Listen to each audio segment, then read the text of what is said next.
రెండవ రాశి వృషభ రాశి. సెప్టెంబర్ నెలలో వృషభ రాశి వారికి ఏ విధంగా ఉందో గురువుగారి మాటల ద్వారా తెలుసుకుందాం. 2025 సంవత్సరం సెప్టెంబర్ నెల రెండవ రాశి వృషభ రాశి. తులా వృషభయోర్భృగు. తులా వృషభాలకి శుక్రుడు అధిపతి. ఆ శుక్రుడు బాగున్నాడు. కానీ ఈ రాశి వాళ్ళకి ఎట్లా ఉంది చూద్దాం. మరి వ్యాపారస్తులకు బాగానే ఉంది. మరి వాహనం కొనుక్కునేవాళ్ళు కానీ, వాహనాలు తయారు చేసేవాళ్ళు కానీ, వాహనాలు అమ్ముకునేవాళ్ళు కానీ, ఇనువుకు సంబంధించిన పనులు ఏ పనులు చేసేవాళ్ళకి కూడా బాగుంది. చదువుకుండే పిల్లలకు బాగుంది. విద్య బాగుంది. మంచి ప్రయోజనం కలుగుతుంది. మంచి ఉద్యోగం వస్తుంది. ఉద్యోగంలోంచి ప్రమోషన్ కావడానికి అవకాశం ఉంది. విదేశాలకు వెళ్ళటానికి అవకాశం ఉంది. అన్నిటినీ మించి వివాహం కావడానికి అవకాశం ఉంది. అయితే దీంట్లో బిజినెస్ మాత్రం చాలా జాగ్రత్తగా చూసుకోవాలి. తర్వాత ఈ బిజినెస్ సక్రమంగా లేకపోవడం ఒకటి. మరి కుజుడు బాగాలేడు. కుజుడు వల్ల సమస్యలు అనారోగ్యాలు రావటానికి చాలా ఇబ్బందులు ఉన్నాయి.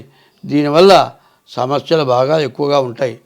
ఏమిటంటే ఎట్లా ఉంటాయి అనే దానికి చెబుతున్నా. వాహనం కొనుక్కోవాలండి. డబ్బులు శాంతం మన దగ్గర లేవుగా. అప్పు తెచ్చాంగా. వాహనం కొనేటప్పుడు అప్పు తేవాల్సిందే, తెస్తాం. ఆ వాహనం ఇంటికి వచ్చిన దాకా ఎంతైనా అప్పు చేస్తాం. ఆ అప్పు వడ్డీతో సహా తీర్చేపటికి చాలా కష్టం. వివాహం కూడా అంతే. వివాహం కూడా ఎట్లా చేసుకోవాలి? అందరూ చేసుకునే దానంటే గొప్పగా జరగాలి. బఫే పెట్టాలి. వాడు 60 రకాలు పెట్టాడు, నేను 90 రకాలు పెడతా. మరి బ్యాండ్ మేళం కావాలి, పాట కచేరీ కావాలి. ఇట్లా పెళ్ళికి పెట్టే ఖర్చులు మితిమీరిన విపరీతమైన ఖర్చులు. నా స్నేహితులు ఇట్లా చేశారు కాబట్టి నాకు ఎంతకంటే ఎక్కువ అది. నాకేం ఆస్తులు ఇవ్వద్దు, ఏమి ఇవ్వద్దు. అప్పటికి అట్లాగే ఉంటుంది. ఇవన్నీ ఖర్చు పెట్టిన తర్వాత నీకు బతకడానికి దారి లేనప్పుడు మళ్ళీ తల్లిదండ్రులే కావాలి.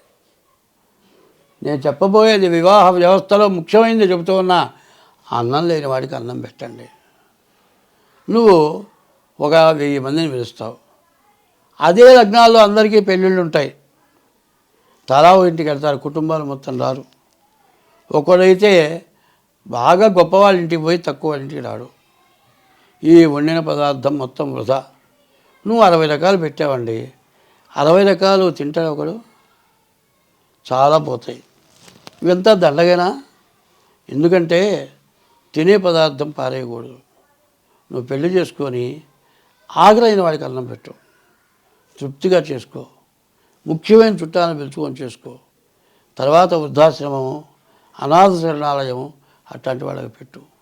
అంతేగాని విపరీతమైన ఖర్చులు పెట్టి వివాహం చేసుకొని అంత పెట్టాం పెళ్ళికి, ఇంత పెట్టాం, మా డబ్బులు మొత్తం మాకి, నీకు నాకు కుదరలేదు కాబట్టి కోర్టుకి ఎక్కాను, నేను పెళ్ళికి 10 లక్షలు ఖర్చు పెట్టాను, 10 లక్షలు వాడు పెట్టాడు, మీరు తిన్నారు, అయిపోయింది.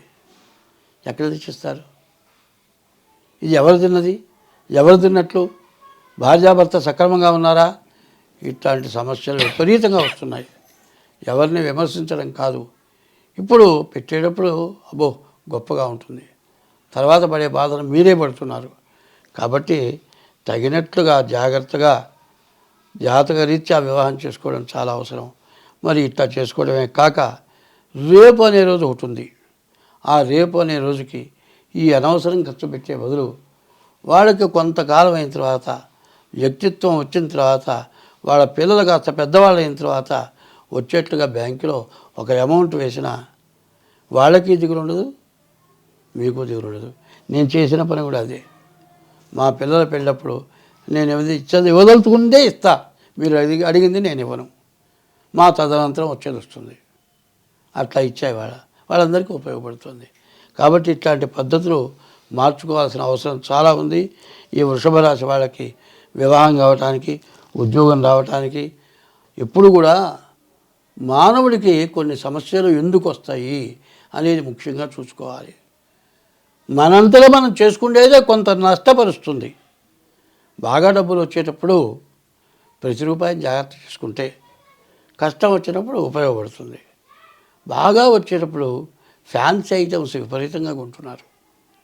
ఇవాళ బంగారం, తులం బంగారం ₹1,00,000 అయింది కాబట్టి ఈ ₹1,00,000 పెడితే ఓ 10 రకాలు వస్తున్నాయి. అవి రేపొద్దున అవి మొత్తం రంగుపోయేవే. ఇట్లాంటి వాటికి ఖర్చు పెట్టడం, అనవసరమైన వాటికి ఖర్చులు పెట్టుకొని రేపు కష్టం వచ్చినప్పుడు ఎవరు ఇచ్చేవాళ్ళు లేక, ఇచ్చేవాళ్ళు ఇవ్వక, అప్పు పుట్టక, డబ్బులు ఉన్నప్పుడు వీడు ఒళ్ళు కన్ను మిన్ను కానలేదురా అని జనం అని కష్టాలు పడుతున్నాం. ఆ కష్టాల నుంచి బయటపడాలి అంటే బాగా వచ్చిన రోజు జాగ్రత్త పడండి. ఎప్పుడైనా తినేది మనం అన్నమే కానీ బంగారం మాత్రం తినం. బంగారం కొనుక్కుంటే నిలవ ఉంటుంది. మరి అదే బియ్యం చిల్లర సామాన్లు ఓ 10 సంవత్సరాలు కొనండి, మొత్తం పుచ్చిపోతాయి. కాబట్టి అవసరమైనంత వరకే తినుబండార సామాన్లు కొనుక్కుంటాం. గుడ్డలు అవసరమైనంత వరకే కొనుక్కుంటాం. గుడ్డలు కూడా 10 బీరువాలకు కొన్నాం అనుకోండి, అవి మడతల్లో రంగులు పోతున్నాయి, మరి మడతల్లో చిరిగిపోతున్నాయి.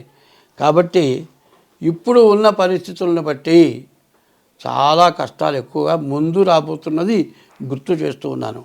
కాబట్టి ఈ రాశి వాళ్ళకి కొంతవరకు 50% బాగుంది. ఈ టైంలో వచ్చింది జాగ్రత్త చేసుకుంటే మీకు అన్ని విధాలా బాగుంటుంది. స్వస్తి. ధన్యవాదాలు గురువుగారు.